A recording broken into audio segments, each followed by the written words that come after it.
और रांची से जुड़ी अगली बड़ी खबर बताएंगे आपको, जहां भाजपा प्रदेश कार्यालय में नेता प्रतिपक्ष बाबूलाल मरांडी ने प्रेस वार्ता की है। एजी की रिपोर्ट पर हेमंत सरकार के कामकाज पर उन्होंने सवाल उठाते हुए कहा कि सरकार सिर्फ लंबी लंबी बातें करती है, सरकार का पूर्जव्य क्या है जरा देखिए। वहीं 2023-24 में 20,000 करोड़ था, 2024-25 में से घटाकर 18,000 कर दिया गया है। वहीं 31 मार्च 2025 तक 1,65,00,000 करोड़ रुपए का उपयोगिता प्रमाण पत्र सरकार प्रस्तुत नहीं कर पाई। वहीं धन का सदुपयोग हो रहा है कि दुरुपयोग हो रहा है, वो आप समझ सकते हैं। वहीं 13 केंद्र प्रायोजित योजना में से 75% ही खर्च हो पाई है।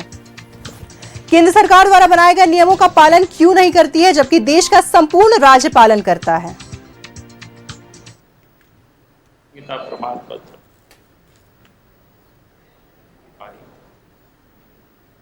पैसे को निकाल करके इधर से उधर लोग बंदर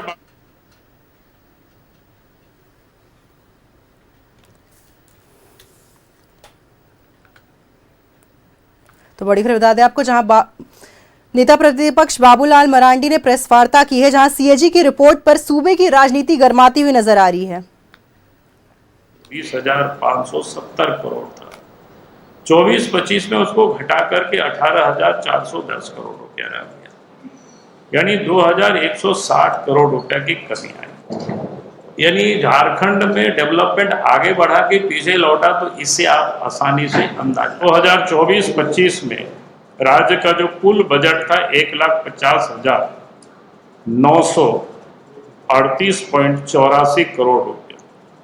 एक महीना मार्च में अकेले 2025 में 26,836.42 करोड़ रुपया, अर्थात 22.94% रुपया का जो कोई उपयोगिता प्रमाण पत्र सीएजी को सरकार ने दिखा नहीं पाई। तो इसी प्रकार के पैसे को निकाल करके इधर से उधर लोग बंदर बांट करते, इसको आप कह सकते। झारखंड में इन दिनों स्वास्थ्य विभाग का हम सब लोगों के ध्यान में है, किस प्रकार से क्या हालत है स्वास्थ्य के क्षेत्र में, मुझे लगता है। और इस खबर पर अधिक जानकारी के साथ हमारी सहयोगी रुचि हमारे साथ लाइव जुड़ी है, उनसे बातचीत करेंगे। जी रुचि, भाजपा प्रदेश कार्यालय में नेता प्रतिपक्ष बाबूलाल मरांडी द्वारा प्रेस वार्ता की गई है, जहां एजी रिपोर्ट पर उन्होंने सरकार की कामकाज पर सवाल उठाए, उन पर कहीं ना कहीं निशाना साधा है, क्या कुछ है अधिक जानकारी?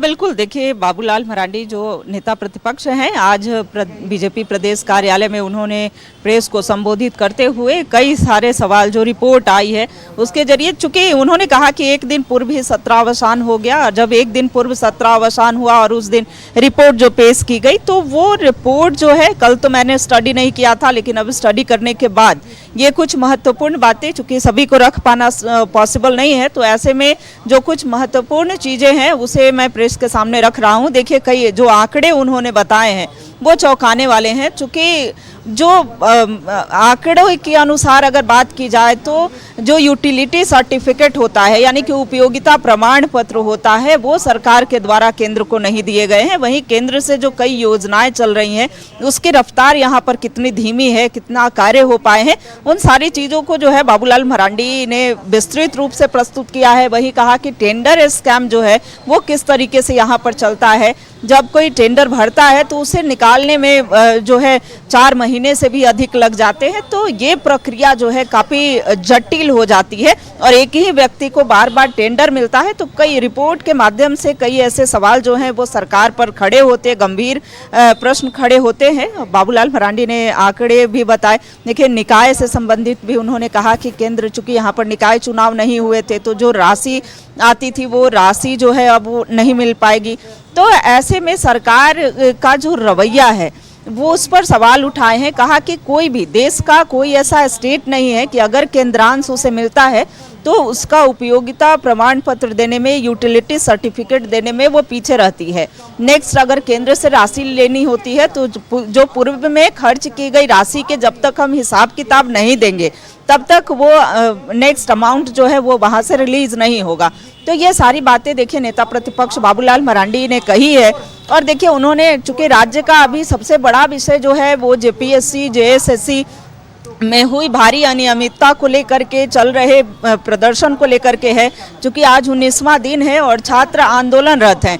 ऐसी परिस्थिति में देखिए नेता प्रतिपक्ष बाबूलाल मरांडी ने कहा कि छात्रों ने शांतिपूर्वक जो है विधानसभा भी मार्च किया था, लेकिन कल देर रात जिस तरीके से छात्रों को बरगलाने का कार्य किया गया, वहां पर डीसी और एसएसपी, देखिए वहां जब आला अधिकारी पहुंचते हैं तो इतनी रात वहां पहुंचने का क्या औचित्य है, वहां पर बिजली काट देना।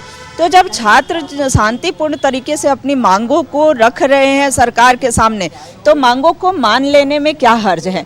इस तरीके से देखिए लगातार जो छात्र हैं अपनी मांगों को लेकर प्रोटेस्ट करते हुए देखे जा रहे हैं। आप देखिए थोड़ी सी जो उम्मीदें हैं वो यहाँ के राजनीतिक दल हैं। देखिए चाहे राजनीतिक दल कोई भी हो, बीजेपी हो, कांग्रेस हो, जेएमएम हो, एलजेपी हो या आरजेडी की बात हो, सभी को छात्रों का समर्थन करना चाहिए। छात्र किसी राजनीतिक दल से नहीं होते हैं। लेकिन अभी आप लोग भाजपा प्रदेश कार्यालय में पहुंचे हैं, नेता प्रतिपक्ष बाबूलाल मरांडी से बातें रखी हैं, क्या आश्वासन मिला और क्या यहाँ पर मांगे क्या थी आपकी? हम लोग को उनके तरफ से आश्वासन तो मिला और हमारी मांगे यही थी कि जो पीजीटी में जो अनियमितताएं बरती गई है, इसमें से 24 सेंटर बनाया गया था पीजीटी एग्ज़ाम को लेकर, उसमें 4-5 सेंटरों से ही 50% अधिक रिजल्ट होना, यही सबसे बड़ा संशय और जांच का विषय बनता है। क्योंकि ऐसा नहीं है कि 4 ही सेंटर में प्रतिभावान लोग और टॉपर लोग बैठे थे, क्योंकि यहीं पे 50% अधिक रिजल्ट होना ये सोचने वाली बात है। और आप देख सकते हैं किसी पीजीटी एग्ज़ाम में अभय तिवारी नाम के व्यक्ति जो है जो टॉपर बने पीजीटी में इंग्लिश ऑनर्स के, और इसमें क्या है कि ये पीजीटी एक 4800 पे ग्रेड वाला बाबूलाल मरांडी जी से आश्वासन क्या मिला? देखिए सारे साक्ष्य और प्रमाण को लेकर के ये यहाँ पर पहुंचे हैं, सारी रिपोर्ट्स जो है सारी जो जो इंग्लिश में भी टॉप करते हैं ये व्यक्ति। हाँ, और ये सीजीएल में भी टॉप करते हैं, एफआरओ का एग्ज़ाम दिए हुए, जेपीएससी के एग्ज़ाम दिए हुए, और जो बीएसओ के पोस्ट पर गोड्डा में थे वो। तो वही हम लोगों ने आज नहीं 2024 में जब से पीजीटी का एग्ज़ाम हुई तब से हम लोग का जब सामने साक्ष्य छाया कि अनियमितता बरती गई है। ये एग्ज़ाम था मैडम सीबीटी मोड में हुआ था। उसमें क्या किया गया था कि ये हैकिंग करके सर्वर रूम से ही इसके बैठे कोई और रहता था सिस्टम में और लिंक कहीं और से चलता था, और वहीं से हैक करके सबका क्वेश्चन को सॉल्व किया गया। और वो हम लोग शुरू से करीब 45 दिन तक हम लोग राजभवन के सामने धरना प्रदर्शन दिए 2024 में। अभी भी आप लोग बैठे हैं जयपाल सिंह? हाँ, अभी भी बैठे हुए हम लोग। जब उस समय 45 दिन आंदोलन हम लोग किए, उस समय श्रेया डिजिटल ने अपना नाम चेंज करके रामा डिजिटल कर लिया। नेता प्रतिपक्ष ने क्या जी रुचि बिल्कुल हम लोग का आश्वासन दिया है कि ठीक है हम लोग इस पर काफी मुद्दा सारे उठाते हैं, महत्वपूर्ण बिंदुओं को सामने रखा है, चाहे वो एजी रिपोर्ट को लेकर हेमंत सरकार पर निशाना साधना हो या फिर जेपीएससी मुद्दे को लेकर छात्र जो लगातार 19 दिनों से आंदोलन कर रहे हैं उसको लेकर उन पर निशाना साधना हो। अब देखना है कि सरकार की तरफ से इस पर क्या पलटवार आता है। फिलहाल तमाम जानकारियां साझा करने के लिए बहुत बहुत धन्यवाद।